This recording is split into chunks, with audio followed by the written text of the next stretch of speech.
धन धान्य के दाता श्री बृहस्पति देव व्रत कथा। एक समय की बात है, भारत में एक नरपति राजा राज्य करता था। वह बड़ा ही प्रतापी और दानी था। वह नित्य प्रतिदिन मंदिर में दर्शन करने जाता तथा ब्राह्मण और गुरु की सेवा किया करता था। उसके द्वार से कोई निराश होकर नहीं लौटता था। प्रत्येक गुरुवार को व्रत रखता और पूजन करता, हर दिन गरीबों की सहायता करता। किंतु ये सब बातें रानी को अच्छी नहीं लगती। वह न तो व्रत करती, न किसी को दमड़ी दान देती और राजा को भी ऐसा करने के लिए मना करती। एक समय की बात है, जब राजा शिकार खेलने वन गए हुए थे। घर पर रानी और दासी थी। उस समय गुरु भगवान एक साधु का रूप धारण कर राजा के द्वार पर भिक्षा मांगने आए। तब रानी कहने लगी, हे साधु महाराज, मैं स्नान पुण्य से तंग आ गई हूँ। मेरे से घर का कार्य समाप्त होता नहीं। इस कार्य के लिए तो मेरे पतिदेव ही बहुत है। अब आप ऐसी कृपा करें कि सब धन नष्ट हो जाए और मैं आराम से रह सकूं।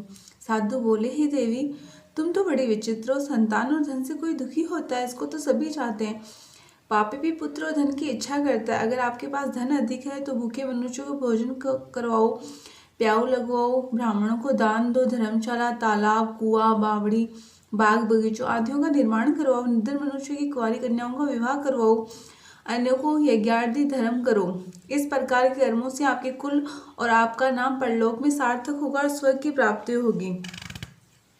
मगर रानी इन बातों से खुश नहीं हुई। वह बोली, हे साधु महाराज, मुझे ऐसे धन की कोई आवश्यकता नहीं है जिसको और मनुष्यों को दान दो और जिसको रखने उठाने में मेरा सारा समय बर्बाद हो जाए। साधु ने कहा, हे देवी, तुम्हारी ऐसी इच्छा है तो ऐसा ही होगा। मैं तुम्हें बताता हूँ, वैसा ही करना। बृहस्पतिवार के दिन घर को गोबर से लीपना, अपने केशों को धोना, केशों को धोते समय स्नान करना, राजा से कहना कि हजामत करवाए, भोजन में मांस मदिरा खाना, कपड़े धोबे के धुलने डालना।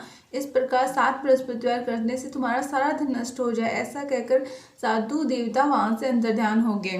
रानी ने साधु के कहे अनुसार वैसा ही किया। 3 बृहस्पतिवार ही बीते कि सारा धन नष्ट हो गया। भोजन के लिए दोनों समय तरसने लगे, सांसारिक भोगों से दुखी रहने लगे। तब राजा ने रानी से कहा कि तुम यहाँ रहो, मैं दूसरे देश जाता हूँ, क्योंकि यहाँ पर मुझे सभी मनुष्य जानते हैं, इसलिए कोई कार्य नहीं कर सकता। देश चोरी, परदेश भीख बराबर। ऐसा कहकर राजा परदेश चले गए। वो वहाँ जंगल में लकड़ी काट कर लाते, शहर में बेचते। इस तरह जीवन व्यतीत करने लगे। इधर राजा के घर रानी और दासी दुखी रहने लगी। किसी दिन भोजन मिलता और किसी दिन पानी पीकर ही रह जाती। एक समय रानी और दासी के 7 दिन बिना भोजन के बीत गए तो दासी ने रानी से कहा, हे दासी, यहाँ के पास ही के नगर में मेरी बहन रहती है। वह बड़ी धनवान है।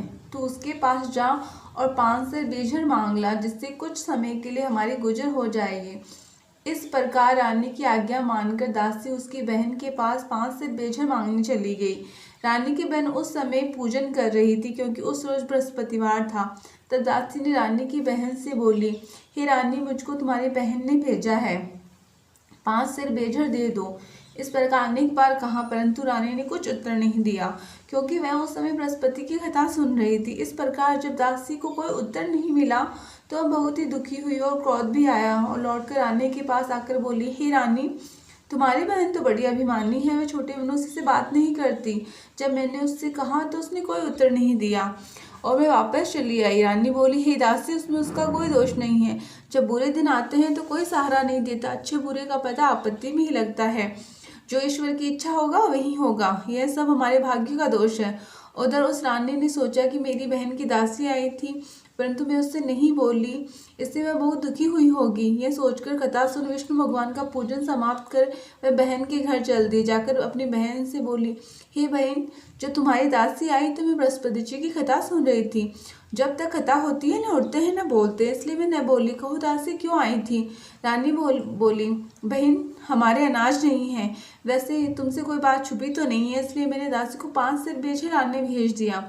रानी बोली, देखो, बृहस्पति देव सबके मन की मनोकामनाएं पूर्ण करते हैं।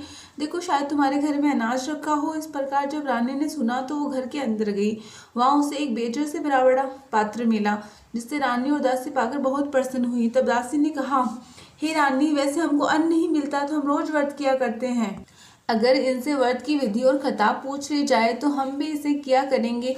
तब रानी ने अपनी बहन को बताया कि हे रानी, है बहन, बृहस्पतिवार का व्रत क्यों करते हैं तथा यह व्रत कैसे करना चाहिए। रानी की बहन ने कहा, गुरु के व्रत में चने की दाल, मुनका से विष्णु भगवान के केले की जड़ में पूजन करें, कहानी सुने, पीला भोजन करें तथा इस प्रकार से गुरुवार का व्रत करने से गुरु भगवान प्रसन्न हो जाते हैं, अन्न पुत्र धन देते हैं व मनोकामनाएं पूर्ण करते हैं। इस प्रकार रानी व दासी ने निश्चय किया कि बृहस्पतिवार भगवान का हम पूजन करेंगे और व्रत करेंगे। 7 रोज बाद जब बृहस्पतिवार आया तो उन्होंने व्रत रखा। घुड़साल से जाकर चना गुड़ बीन लाई तथा इसकी दाल से केले की जड़ में पूजन किया। अब पीला भोजन कहाँ से आवे, ये सोच के बेचारी बड़ी दुखी हुई थी, परंतु उन्होंने व्रत किया था इसलिए गुरु भगवान प्रसन्न थे। वे 2 थालों में पीला भोजन लेकर आए और दासी को देकर बोले, हे दासी, यह भोजन आप दोनों के लिए है, तुम दोनों भोजन करना। दासी भोजन पाकर प्रसन्न हुई और रानी से बोले, चलो रानी जी भोजन कर लो।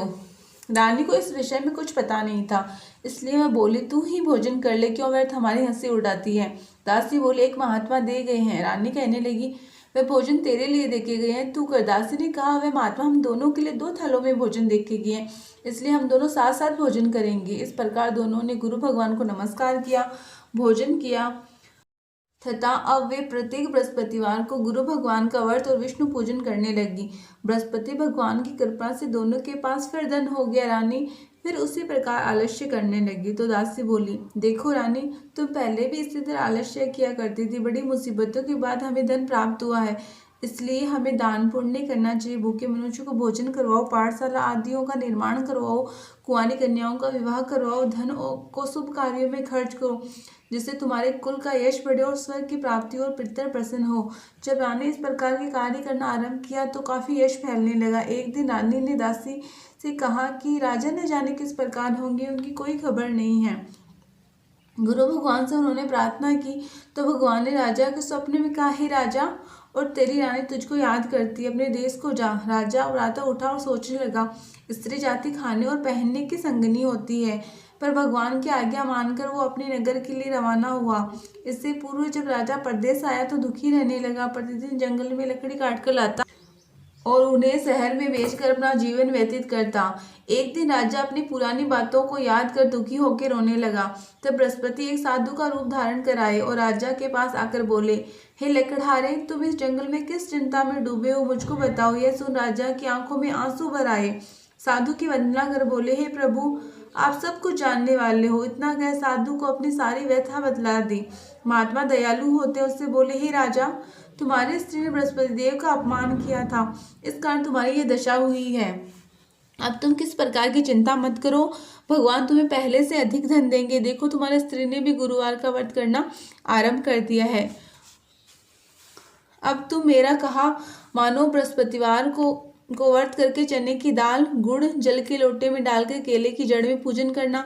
कथा कहो, सुनो, भगवान तुम्हारी सब मनोकामनाएं पूर्ण करेंगे। साधु को देखा राजा बोले, हे प्रभु, लकड़ियां बेचकर मुझे इतना पैसा नहीं मिलता जिससे भोजन के बाद कुछ बचा सकूं। मैंने रात्रि को अपनी स्त्री को व्याकुल देखा, मेरे पास कुछ भी नहीं है जिससे उसकी खबर मांग सकूं, और कौन सी कहानी कहूँ यह भी मुझे ज्ञात नहीं है। साधु ने कहा, हे राजा, तुम किसी प्रकार की चिंता मत करो। बृहस्पतिवार के दिन तुम रोजाना की तरह लकड़ियां लेकर जाना शहर, तुमको रोज से दुगुना धन प्राप्त होगा, जिससे तुम भली भांति भोजन कर लोगे और बृहस्पति देव का पूजन का सामान भी आ जाएगा। और बृहस्पति की कहानी इस प्रकार है। प्राचीन काल में एक ब्राह्मण था, वह बहुत निर्धन था, उसकी कोई संतान नहीं थी। उसकी स्त्री बहुत मलिनता से रहती थी, वह न तो स्नान करती न किसी देवता का पूजन करती, प्रातः उठते ही सर्वप्रथम भोजन करती और बाद में अन्य कार्य किया करती थी। इससे ब्राह्मण बड़ा दुखी था, वह कुछ कहता किंतु उसका कोई प्रभाव नहीं निकलता। भगवान की कृपा से ब्राह्मण की स्त्री को कन्या रूपी रत्न पैदा हुआ। वह कन्या अपने पिता के घर बड़ी होने लगी। वह बालिका प्रातः स्नान करके जब स्कूल जाती तो मुट्ठी में जौ भर ले जाती और पाठशाला के मार्ग में डालती जाती। जब वे जो स्वर्ण के हो जाते तो लौटते समय घर ले आती। एक दिन वह सूप में सोने के जौ फटक कर साफ कर रही थी। उसी समय उसके पिता आ गए और उन्होंने कहा कि हे बेटी, सोने की जौ को साफ करने के लिए सोने का सूप होना चाहिए। दूसरे दिन गुरुवार था। कन्या ने व्रत रखा और बृहस्पति देव से प्रार्थना की, हे प्रभु, मैंने आपकी पूजा सच्चे मन से की हो तो मेरे लिए सोने का सूप दे दो। बृहस्पति देव उसकी प्रार्थना को स्वीकार कर लिया। रोजाना की तरह वह कन्या जो फैलाती हुई जाने लगी। जब लौटकर जो बीन रही थी, बृहस्पति देव की कृपा से उसे सोने का सूप मिला। उसे वह घर ले आई। उससे वह सोने की जौ साफ करने लगी उसकी माँ का वही हाल था रहा। एक दिन वह कन्या सोने के सूप में जो साफ कर रही थी, उसी समय उस शहर का राजपुत्र वहां से निकला। वह इस कन्या के कार्य और रूप को देखकर मोहित हो गया। महल में आकर भोजन तथा जल त्याग कर उदास होकर लेट गया। राजा को जो पता चला तो वह अपने मंत्रियों के साथ उसके पास आकर बोले, हे बेटा, तुम्हें किस बात का कष्ट है? किसी ने तुम्हारा अपमान किया है? कोई और कारण है तो मुझे बताओ, मैं वही कार्य करूंगा जिससे आपको प्रसन्नता प्राप्त होगी। अपने पिता की बात सुनकर राजकुमार बोले, हे पिताजी, मुझे आपकी कृपा से किसी बात का दुख नहीं है, ना किसी ने मेरा अपमान किया, लेकिन मैं उस लड़के से विवाह करना चाहता हूँ जो सोने के सूप में जो साफ कर रही थी। यह सुन राजा आश्चर्य में पड़ गए। बोले, हे बेटा, ऐसी कन्या का पता तुम ही लगाओ, मैं उसके साथ तेरा विवाह अवश्य कर दूंगा। राजकुमार ने उस लड़की के घर का पता बताया। तब मंत्री उस लड़की के घर गए और ब्राह्मण देवता को सब हाल बताया। ब्राह्मण देवता राजकुमार के साथ अपनी कन्या का विवाह करने के लिए तैयार हो गए। तब विधि विधान के अनुसार ब्राह्मण की कन्या का विवाह राजकुमार के साथ हो गया। कन्या के घर से जाते ही ब्राह्मण के घर पहले की भांति गरीबी का निवास हो गया। अब तो भोजन के लिए अन्न भी बड़ी मुश्किल से मिलता। एक दिन दुखी होकर ब्राह्मण देवता अपनी पुत्री के पास गए। पुत्री ने पिता की दुखी हालत को देखा और माँ का हाल पूछा। तब ब्राह्मण ने सभी हाल कहा और पुत्र ने बहुत सा धन देकर अपने पिता को विदा किया। इस तरह कुछ समय ब्राह्मण का सुख से गुजरा, लेकिन कुछ समय बाद वैसा ही हाल हो गया। ब्राह्मण फिर अपनी कन्या के यहाँ गया और सारा हाल कहा। लड़की बोली, पिताजी, आप माँ को यहाँ ले आओ, मैं वो विधि बता दूंगी जिससे गरीबी दूर हो जाएगी। तब ब्राह्मण अपनी स्त्री को साथ लेकर पहुंचा। बेटी माँ को समझाने लगी, हे माँ, तुम प्रातः उठकर प्रथम स्नान आदि करके विष्णु भगवान का पूजन करो तो सब दरिद्रता दूर हो जाएगी। परंतु उसकी माँ ने एक भी बात नहीं मानी। प्रातः उठकर अपनी पुत्री के बच्चों का जूठन खा लिया। इस पर उसकी पुत्री को बहुत गुस्सा आया। उसने रात को कोठरी का सारा सामान निकाला, उसमें माँ को बंद कर दिया तथा प्रातः काल उसे उसमें से निकालकर स्नानादि पाठ करवाया, जिससे उसकी बुद्धि ठीक हो गई। बृहस्पति का व्रत रखने लगी। इस व्रत के प्रभाव से उसकी माँ भी धनवान होगी और मरणोपरांत बृहस्पति की कृपा से स्वर्ग को प्राप्त हुई। इस तरह कहानी कहकर साधु देवता वहां से लोप हो गए। धीरे धीरे समय गुजरता गया। बृहस्पति का दिन आ गया। राजा जंगल से लकड़ी काटकर शहर बेचने गया। उस दिन उसे और दिनों से अधिक धन प्राप्त हुआ, जिससे राजा ने चना गुड़ आदि लाकर गुरुवार का व्रत किया। उस दिन से उसके सभी दुख दूर हो गए। परंतु जब राजा दूसरा गुरुवार आया तो व्रत करना भूल गया। इस कारण बृहस्पति देव नाराज हो गए। उस दिन उस नगर के राजा ने विशाल यज्ञ का आयोजन करवाया था तथा शहर में यह घोषणा करवा दी कि कोई मनुष्य अपने यहाँ भोजन नहीं करे, समस्त जनता मेरे यहाँ भोजन करने आवे। इस आज्ञा को जो न मानेगा उसे फांसी की सजा दी जाएगी। इस तरह उस राजा की आज्ञा अनुसार सभी लोग भोजन करने आए, लेकिन लकड़हारा कुछ देर से पहुंचा, इसलिए राजा उसको अपने महल में लेकर भोजन करवा रहे थे। रानी की नजर उस खूंटी में पड़ी जिस पर उसका हार लटका हुआ था। वह वहां दिखाई नहीं दिया। रानी ने निश्चय किया कि मेरा हार जरूर इसी मनुष्य ने चुराया है। उसने सैनिकों को बुलाकर लकड़हारे को जेल खाने में बंद करवा दिया। एक दिन राजा जेल खाने में दुखी होकर विचार करने लगा कि न जाने कौन से पूर्व जन्मों की वजह से मुझे ये दुख झेलना पड़ रहा है, और साधु को याद करने लगा जो उसे जंगल में मिला था। अचानक उसी समय बृहस्पति देव साधु के रूप में प्रकट हुए। उसकी दशा को देखकर कहने लगे, अरे मूर्ख, तूने बृहस्पतिवार की खता नहीं करी, इस कारण तुझे यह दुख प्राप्त हुआ है। अब तू किसी प्रकार की चिंता मत कर। बृहस्पति के दिन तुझे जेल खाने में 4 पैसे पड़े मिलेंगे, जिससे तू बृहस्पति देव का पूजन करना, तेरे सभी कष्ट दूर हो जाएंगे। उसे बृहस्पतिवार के दिन जेल खाने पर 4 पैसे पड़े मिले। तब राजा ने खता कही। उसी रात को बृहस्पति देव ने उस नगर के राजा के स्वप्न में कहा, हे राजा, तुमने जिस आदमी को जेल खाने में बंद किया है वह निर्दोष है, वह भी राजा उसे छोड़ दे। रानी का हार उसी खूंटी पर लटका हुआ है। अगर तूने ऐसा नहीं किया तो मैं तेरा सारा राज्य नष्ट कर दूंगा। इस तरह के स्वप्न को देख राजा प्रातः काल उठा और खूंटी पर हार देखकर राजा को बुलाकर क्षमा मांगी। उसे सुंदर वस्त्र आभूषण देकर विदा किया। गुरुदेव की आज्ञा अनुसार राजा अपने नगर को चल दिया। राजा जब नगर के निकट पहुंचा तो उसे बड़ा आश्चर्य हुआ। नगर में पहले से अधिक बाग, तालाब, कुएं, बहुत सी धर्मशालाएं, मंदिर बने हुए थे। राजा ने पूछा, ये बाग और धर्मशालाएं किसकी है? तो नगर के लोग कहने लगे, ये रानी और दासी की है। तो राजा को बहुत आश्चर्य हुआ और गुस्सा भी आया। जब रानी ने सुना कि राजा आ रहे हैं तो उसने दासी से कहा, हे दासी, राजा हमको कितने बुरे हाल में छोड़ के गए थे, वो हमारी ऐसी हालत देखकर लौट ना जाए, इसलिए तू दरवाजे पर खड़ी हो जा। आज्ञा अनुसार दासी दरवाजे पर खड़ी हो गई। राजा आए तो उन्हें अपने साथ ले आई। राजा ने क्रोध में आकर अपनी तलवार निकाले। पूछने लगे कि बताओ, ये तो धन तुम्हें कैसे प्राप्त हुआ? तब उन्होंने कहा कि यह धन हमें बृहस्पति देव के वर्ष से प्राप्त हुआ है। राजा ने निश्चय किया कि 7 रोज बाद तो सभी बृहस्पति देव का पूजन करते हैं, लेकिन मैं रोजाना दिन में 3 बार कहानी कहूंगा और रोज व्रत किया करूंगा। हर समय राजा के दुपट्टे में चने की दाल बंधी रहती थी। दिन में 3 बार कहानी कहता। एक रोज राजा ने विचार किया कि चलो अपनी बहन के यहाँ हो आवे।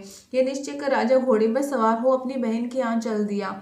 राह में उसने देखा कि कुछ आदमी एक मुर्दे को ले जा रहे हैं। उन्हें रोककर राजा ने कहा, अरे भैया, मेरी बृहस्पति की कहानी सुन लो। वे बोले, लो, हमारा तो आदमी मर गया, इसको कहानी की पड़ी है। लेकिन कुछ आदमी बोले, कहो, तुम्हारी कहानी सुनेंगे। राजा ने दांत निकाले और कथा कहना प्रारंभ कर दिया। जब कथा आधी हुई तो मुर्दा हिलने लगा और कथा समाप्त हुई तो राम राम कह के खड़ा हो गया। आगे चला तो उसे एक किसान खेत में हल चलाता मिला। राजा ने उसे देखा तो बोला, अरे भैया, मेरी बृहस्पति की कहानी सुन लो। किसान बोला, जब तक तुम्हारी कथा सुनूंगा तब तक 4 हरिया खेत जोत लूंगा। जा अपनी कथा किसी और को सुना। राजा आगे चल दिया। राजा के जाते ही बेल फजाड़ खाकर गिर गए और किसान के पेट में बहुत जोर से दर्द होने लगा। उस समय उसकी माँ रोटी लेकर आई। उसने यह देखा तो पुत्र से सब हाल पूछा तो पुत्र ने सब हाल बताया। तब बुढ़िया दौड़ी दौड़ी उस राजा के पास गई और बोली, मैं तेरी कथा सुनूंगी, पर तू मेरे खेत पर चलकर कथा कह। राजा ने बुढ़िया के खेत पर जाकर कथा कही। उसके सुनते ही बेल खड़े हो गए और किसान के पेट का दर्द बंद हो गया। राजा अपनी बहन के घर गए। बहन ने उसकी बहुत मेहमानी की। दूसरे दिन राजा उठा तो उसने देखा कि सभी लोग भोजन कर रहे हैं। राजा ने अपनी बहन से कहा, ऐसा कोई मनुष्य नहीं है जिसने भोजन नहीं किया, वो मेरी बृहस्पति की कथा सुन ले। बहन बोली, भैया, ये देश ऐसा ही, यहाँ लोग पहले भोजन करते हैं, बाद में अन्य कार्य करते हैं। अगर कोई पड़ोस में हो तो देखूं। यह कहकर देखने चली गई, परंतु उससे कोई ऐसा व्यक्ति नहीं मिला जिसने भोजन नहीं किया। वह एक खुमार के गई जिसका लड़का 3 रोज से बीमार था। उसे मालूम हुआ या 3 रोज से किसी ने भोजन नहीं किया। उसने वहां जाकर बृहस्पति की कथा की, जिससे सुनकर उसका लड़का ठीक हो गया, जिससे राजा की प्रशंसा होने लगी। एक रोज राजा ने अपनी बहन से कहा, हे बहन, हम अपने घर जाएंगे, तुम भी तैयार हो जाओ। बहन ने अपनी सास से कहा। सास ने कहा, चली जा, पर अपने बच्चों को मत लेके जाना, क्योंकि तेरे भाई के यहाँ कोई औलाद नहीं है। बहन ने राजा से कहा, भैया, मैं तो चलूंगी, पर कोई बालक नहीं जाएगा। राजा बोला, जब बालक नहीं चलेगा तो तुम जाकर क्या करोगी। दुखी मन से राजा अपने नगर लौट आया। राजा ने अपनी रानी से कहा, हम निर्वंशी राजा, हमारे मुंह देखने का धर्म नहीं है और भोजन आदि नहीं किया। रानी बोली, हे प्रभु, बृहस्पति देव ने हमें सब कुछ दिया, हमें औलाद भी अवश्य देंगे। उसी रात बृहस्पति देव ने राजा के स्वप्न में कहा, हे राजा, और सभी सोच त्याग दे, तेरी रानी गर्भ से है। राजा ये बात सुनकर बहुत प्रसन्न हुई और 9वें मास उपरांत रानी को एक सुंदर पुत्र का जन्म हुआ। तब राजा बोले, हे रानी, स्त्री बिना भोजन के रह सकती है, फिर बिना कहे नहीं रह सकती। जब मेरी बहन आवे तो तुम उनसे कुछ मत कहना। रानी सुनकर हाँ कर दी। जब राजा की बहन ने यह शुभ समाचार सुना तो अपने भाई की यहाँ खुशखबरी और बधाई देने आई।